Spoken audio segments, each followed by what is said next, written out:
The last attempt by the Soviets to expand their influence was the invasion of Afghanistan in 1980. It was then that the CIA engaged Osama bin Laden and his freedom fighters, providing them with all the logistical, military, and strategic support to push the Soviets back to their borders.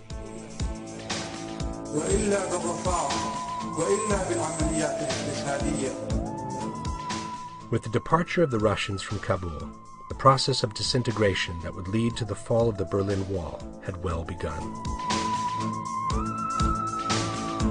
Before the collapse of the traditional enemy made of chicken wire, the neocons began to entertain the notion of extending their military and strategic control to the entire world.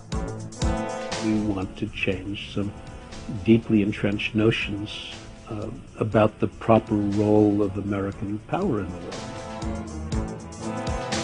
But controlling the world over the last century has always meant to control the supply of energy, which means to control the oil and gas resources in the Middle East. This is not a new concept at all.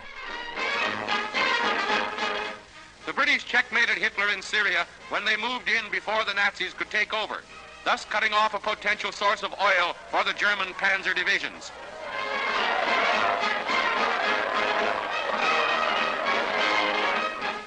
Iran, too, is the same story. The British, with this coup, control almost all of the Middle East oil supply. This is the oil that Hitler badly needed but lost. And with Russia in the way, he can't win the Caucasian oil fields. The golden opportunity came with the first Gulf War in 1991. At the crucial moment, however, with the Iraqi troops in total disarray, President Bush decided to stop the push and leave Saddam Hussein at the head of the nation. The ambitions of global control of the neocons suffered another temporary setback, which turned into a never-ending nightmare with the unexpected victory of Bill Clinton in the 1992 elections. Meanwhile, Russia was pulling itself up again, and the neocons could see the opportunity of world domination slip away year after year. Ever since the Cold War ended, there were people who were fuming on the right, thinking, this is the golden opportunity, now that Russia's out of the way, for America to take over the world. We're not doing anything about it. Those damn liberals, those soft heads, are keeping us from doing what is our godly mission. As they sat waiting for the end of Clinton's mandate, the neocons put together the so-called Wolfowitz Doctrine, which established the right of the United States to engage in preemptive war anywhere in the world, in order to avoid other nations from challenging their supremacy. Thus was born a precise strategic plan of global reach, which we have come to know as the PNAC, or Project for the New American Century. After the return to the White House, with the controversial election won by George Bush in the year 2000, the neocons needed to rehash the operation left uncompleted by the father 10 years before. We now find Dick Cheney as Vice President, Donald Rumsfeld as Secretary of Defense, and as his deputy, Paul Wolfowitz. In order to restart the gigantic war machine, however, it would not be sufficient to awaken the Soviet ghosts, which in the meantime had been relegated to the pages of history. A different kind of enemy was needed.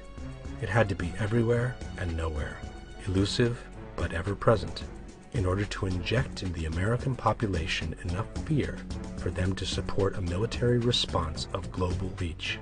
يا خيل الله اركبي فاختاروا الخندق الذي تكونون فيه.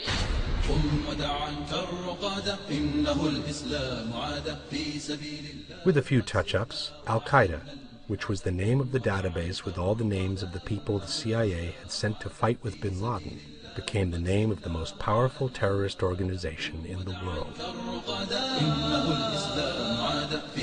Bin Laden saw himself accused of the bombings of the American embassies in Kenya and Tanzania, and of the American ship Cole, without having claimed responsibility for them.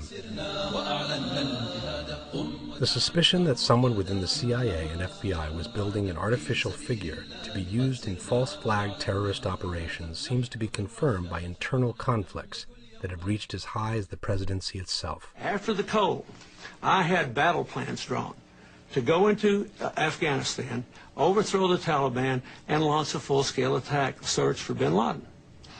But we needed basing rights in Uzbekistan, which we got after 9/11.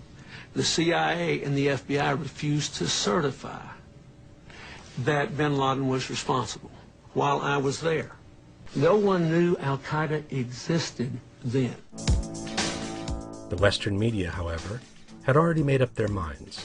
Bin Laden was the bad guy, and from him anything could be expected at that point.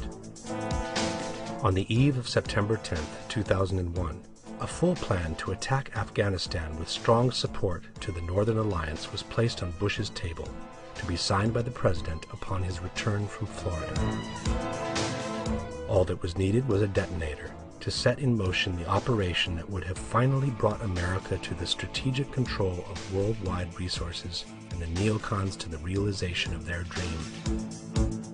Let's take a step back and read some paragraphs from the final PNAC document, which was published in September of the year 2000. In the chapter called Creating Tomorrow's Dominant Force, we can read, "At present, the United States faces no global rival. America's grand strategy should aim to preserve and extend this advantageous position as far into the future as possible. The United States must retain sufficient forces able to rapidly deploy and win multiple simultaneous large-scale wars. The United States must reposition U.S. forces to respond to 21st century strategic realities by shifting permanently based forces to Southeast Europe and Southeast Asia.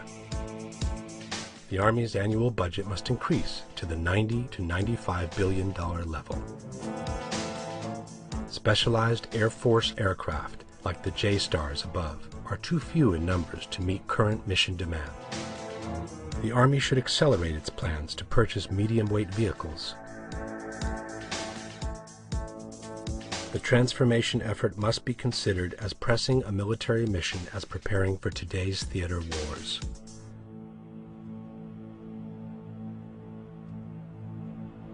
Further, the process of transformation, even if it brings a revolutionary change, is likely to be a long one, absent some catastrophic and catalyzing event, like a new Pearl Harbor.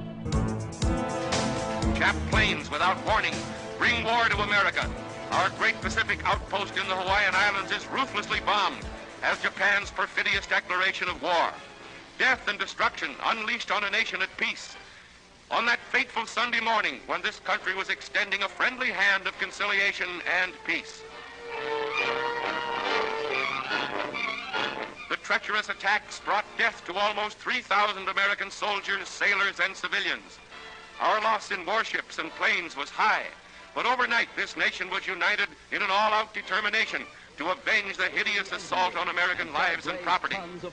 Our battle cry is, remember Pearl Harbor. Dense black smoke billowed to the sky as the massive control tower began to keel over.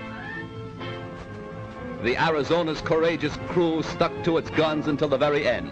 Here was displayed heroism that will live forever in the glorious annals and traditions of the American Navy.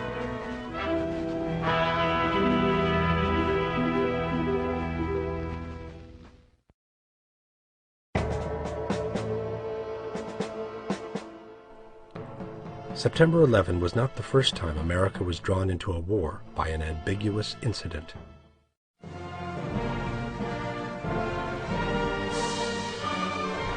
The American Constitution doesn't allow the United States to wage a preemptive war, and reserves for Congress the power of declaring war to another nation.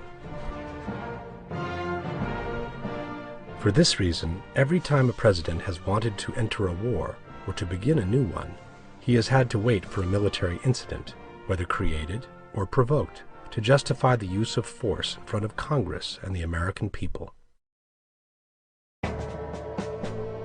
In 1898, the United States went to war against Spain in order to take control of the Caribbean area. The pretext came from the sinking of the USS Maine, which was anchored near the Cuban island. The Spanish were immediately accused of the attack, even though they sternly denied any involvement in it. The images of the sunken vessel and those of the sailors' funerals were shown in the first movie theaters of the nation, thus generating a strong wave of